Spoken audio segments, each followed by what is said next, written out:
Windsor, Ontario, the Rose City, or as some like to call it, the Earth's rectum. It's a question. As a journalist, it is my job to ask these probing questions. Could the Earth's rectum be Windsor? I don't know. In 2012, famed television personality Stephen Colbert called Windsor, Ontario the Earth's rectum while addressing where the world might put a global geothermometer. An article confirming Colbert's statement was posted to Vice News just days later. The question is, are they right? The city has a population of 217,000 and a fluctuating unemployment rate currently sitting at 5.4%. It was once the highest in the country. Windsor has a high rate of respiratory illness, and it was rated the worst city in Canada to be a woman for 2 consecutive years. That does sound kinda shitty, but there is always more to a city than its shortcomings. We sat down with some of the city's leaders in business, history, and culture and asked for their perspectives on Windsor to find out if Mr. Colbert's statement was actually true. Is Rose City shitty?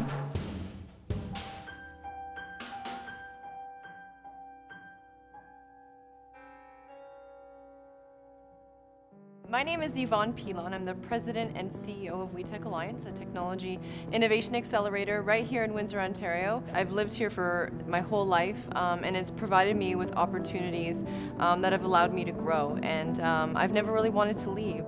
I go into high schools quite often, and I always ask students, when you graduate, do you want to leave Windsor? And I get lots of hands that raise up. So I would love to go into these schools and say, do you want to leave Windsor when you graduate? And everyone says, I want to stay, and they're proud. I think one of the misconceptions of Windsor is we're a lunch bucket town, and all we do is build cars. But what we don't realize is the automation in our own city. We have over 300 companies in automation, and what that means is we're not necessarily putting the cars together, we're building the robotics and the control systems that are making these cars, that are impacting, again, the world. And I think we need to go back to that, is we do make stuff and we make it really, really well. Being a border city town, we have an opportunity to lure companies that want to work in both markets.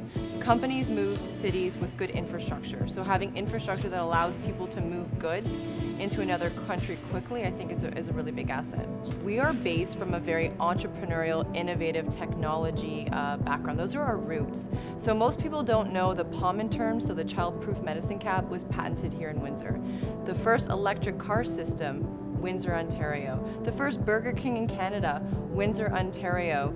We have so much innovation that is here, and again, it's our roots. So I think if I say what's my favorite part about this city is we're innovators, we are entrepreneurs, and we need to remember that in order to, again, to believe, that we can be this amazing city. Rose City is not shitty.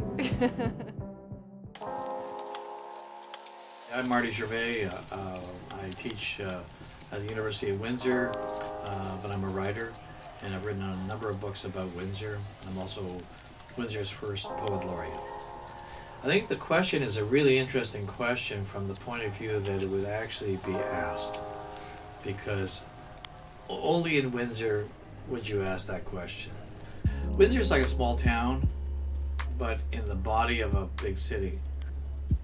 The nuns used to tell us that we were the upside down people, meaning that we're the only place in the country where our neighbors, as we call them, are not to the south, but to the north. We are the neighbors to the south. We are south. And so in some ways that makes us different. It always has made us different. And all the way down through our history, we've had a different perspective. We shop American. We listen to American, radio, and we watch American television. We're on the border, so we're very American oriented in many respects. Later on in history, when the Americans in Detroit couldn't build a casino, because there were laws against that, we built a casino, and we had the Americans come here and use our casino. Prohibition in the 1920s. When the Americans had total prohibition, they couldn't manufacture alcohol, they couldn't drink alcohol, they couldn't have alcohol. We could manufacture alcohol. We allegedly couldn't drink it, but we did. But we could manufacture it, and we got the alcohol across the border. 4/5 of all the liquor went from Canada into the United States, went through here. Catering to Americans. But do we want to live over there? Absolutely not. When we had the highest unemployment figures in the country happening here, when came time to look at the figures in terms of people giving of themselves financially, Windsor was the highest. So how does that make any sense? That shows you how fair-minded we are. It shows you how much that we actually are so genuine. We care. We care about others.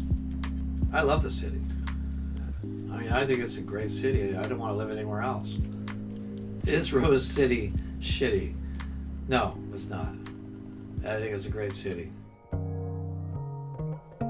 My name is Tom Lucier, and I've owned Fog Lounge, which is a music venue, cultural center in downtown Windsor for 14 years. I think my favorite part about living here is that there is a gritty grassroots thing. People who take things in their own hands and they figure out a way to do it. And I feel like they do it a Windsor way because of that. They don't just rely on somebody else's blueprint. So that's one of the things I like about being here, is because you go somewhere else and it can be cookie cutter. It's, you know, it's almost like a franchised way of living in a city. I'd be remiss to not say that Detroit is one of the best parts of living in Windsor. It's your neighbor. It's like saying, why do you like living on your block? Well, it's not just because of my house. It's because of the people around me. It's about my neighbors. My least favorite thing about Windsor is that environmentally it's brutal. It's a city that desperately needs to start considering people who come after us, children. But people hit a certain age, they finish school, they leave. And so you have this constant changing of the guard, especially in the cultural scene, of people who have a lot to offer, and then they're gone.